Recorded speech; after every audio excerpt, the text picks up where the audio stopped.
Hello, everybody. Scott Golden here with the Pro Wrestling Logic YouTube channel and the NXT, I guess you'd say, kind of a takeover sort of event. Anyway, for December 4th, 2021, talk about a abysmal 2.0. 2.0's first Sunday offering was just, why? I don't even. Honestly, I don't even understand why they're trying with this brand anymore. It's embarrassing to what it used to be. It's sad. It's the War Games concept is played out and disrespectful overall to the run of what War Games used to be. Obviously, most fans are not, historical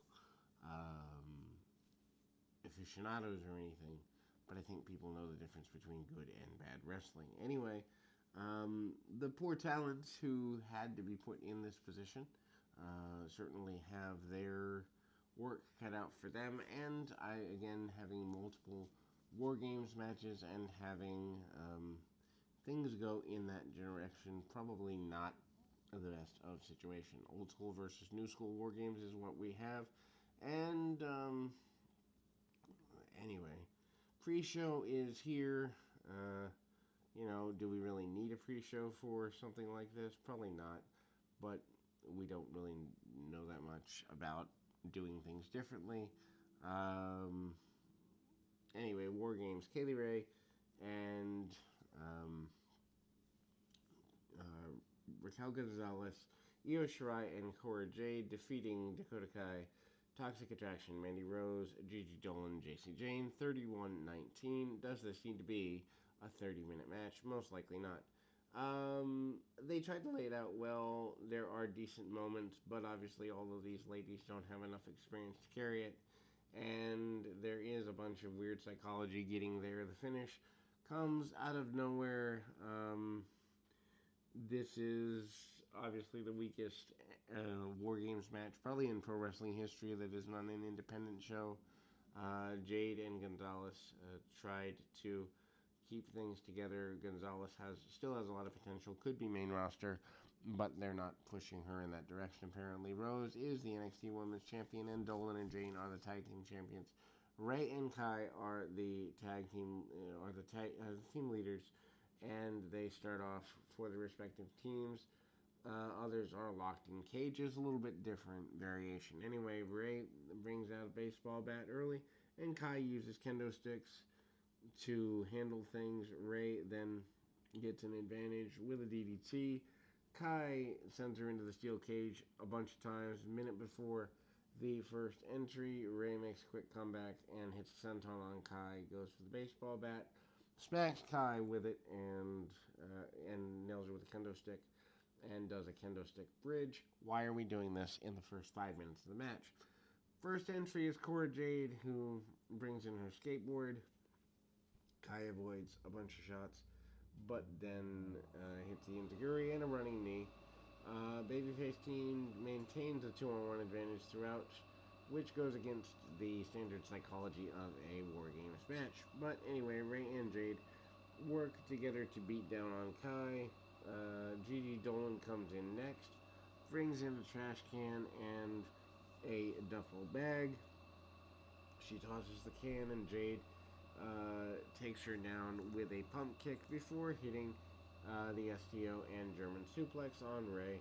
Heel team maintains control until they pair off. Jade gets the better of Dolan and places the trash can over her head, then lands a dropkick on Dolan through the can before Ray hits another spot through the can. Next for Ray's team is Io Shirai. She brings in chairs. Baby faces are preoccupied with setting things up and get jumped, allowing Kay and Dolan to gain control. This is just dragging at this point. JC Jane's second entry for Kai's team, evening the numbers, brings in a table. Ray is then pump kicked through a bunch of chairs. Jane then kicks Toxic Attraction partner Shirai then hits corner knees through the trash can lid. Ray's team isolates Jane and props her up with the table leading to Jane climbing all the way to the top of the structure and diving through Jane with a decent enough centaur bomb to at least get some attention. Jade then calls for medical attention, checking on her shoulder. Shirai won't let her leave, popping the shoulder into place. Don't know if this was a real thing. Last in for Ray's team is Raquel Gonzalez. Brings in more weapons, however. She goes back for more. Kai and Dolan shut the door. Gonzalez makes it back in by spraying them with a fire extinguisher, because we've never seen that spot before. She then lays waste to nearly everyone, dropping Kay with a trash can and swinging her around. Lots of people climb the cage. Gonzalez takes out two opponents with a double spine buster. That was impressive strength. And then they do the same. Kai then puts trash can, and Shirai crushes Kai with a moonsault through a trash can. Mandy Rose then hits final entrant, meaning pinfalls and submissions are now possible. Two teams end up on either side of the structure.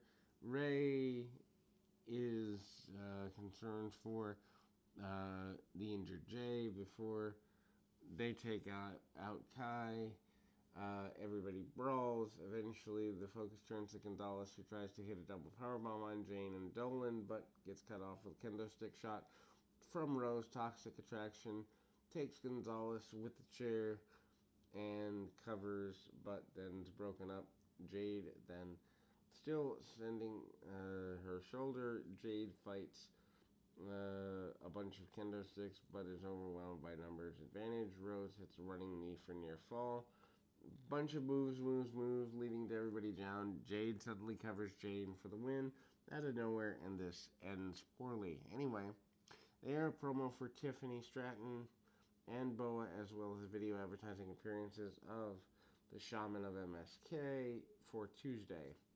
Team Black and Gold are backstage. Ciampa says tonight wasn't just their moment as a team, Gargano's moment individually, teasing that they are going to split up, or Gargano may be leaving the territory. Anyway, NXT Titan Championships Imperium, Marcel Bartel and Fabian Aichner defeating Kyle O'Reilly and Von Wagner, 14:35. This was fine, I guess. Aichner is quite athletic, although the psychology of the match could do for something, and not necessarily a fan of where they're going. Wagner holds his own against the veterans. Anyway, Bartel and O'Reilly start off with Aichner quickly tagging in, taking his opponent down with an arm drag. Wagner enters match and hits a back suplex and a diving headbutt. O'Reilly then tags back in, isolates Imperium, two powerhouses, Wagner and Aichner. Face off. Aichner then catches Wagner on his shoulders, hits a decent enough rolling senton, and a decent show of strength. O'Reilly then gains control with a bunch of strikes on Bartel. Aichner's the illegal man, cuts him off with a kick, allowing Bartel to take him down with a lariat.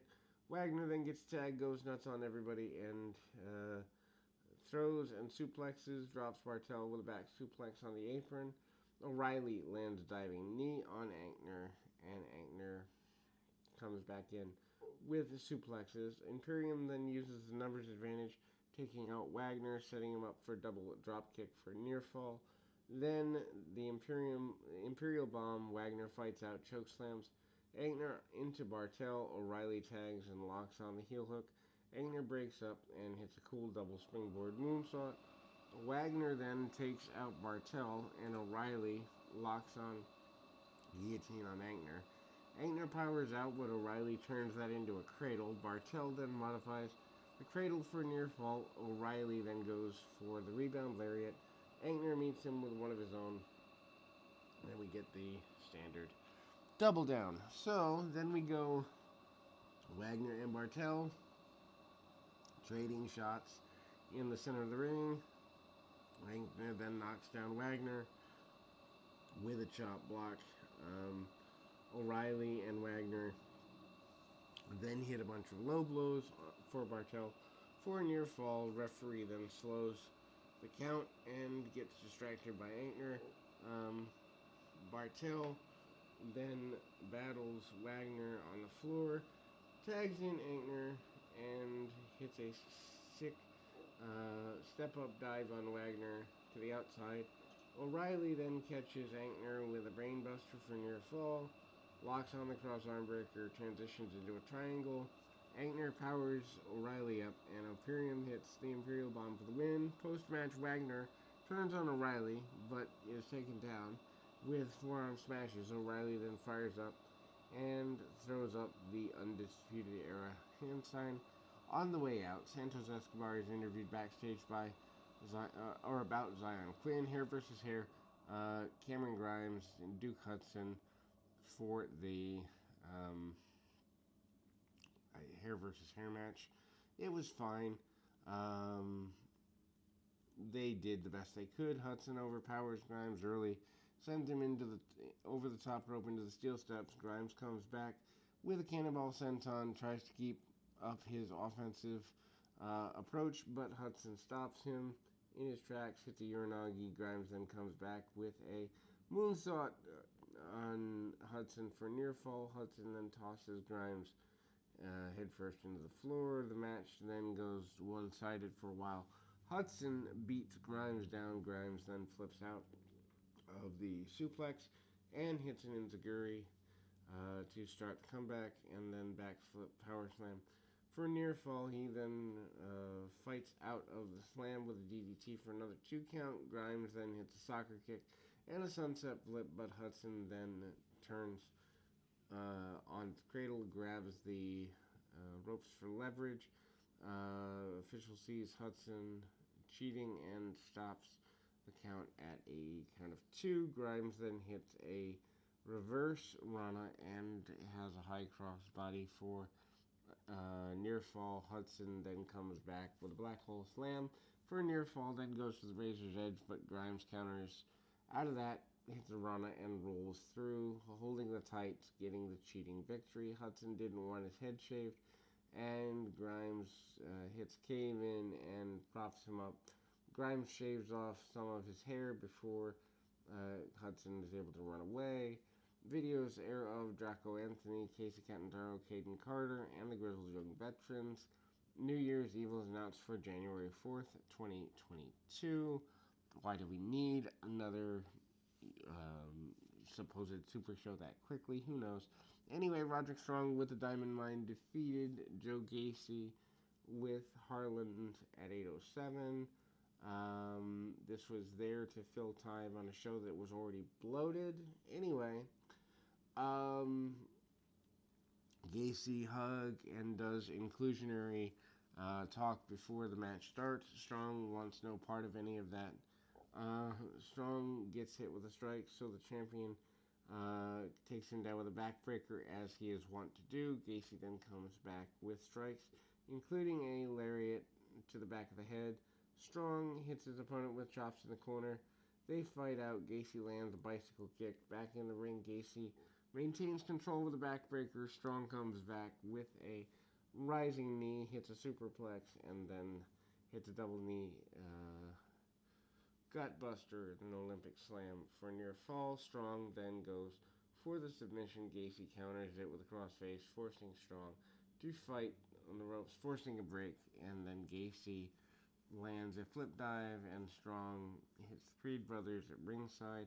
Out on the floor, Gacy then faces off with Ivy Nile. Harlan picks up and nails her with a really weird moment. Strong then hits another jumping knee following the end of Heartache for the win in a match that didn't really need to happen. Ikemen Jiro is in a non-sequential hype video. Kyle O'Reilly's asked about the confrontation with Von Wagner. He said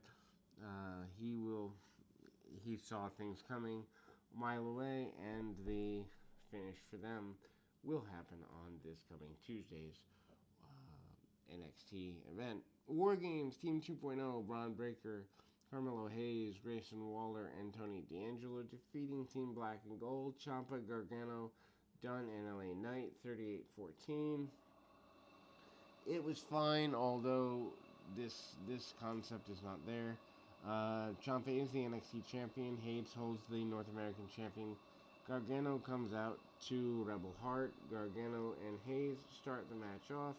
They do a lot of choreographed stuff until Gargano lands hits a snap kick, cuts off a springboard with a kick. Hayes then comes back with a slingshot spear.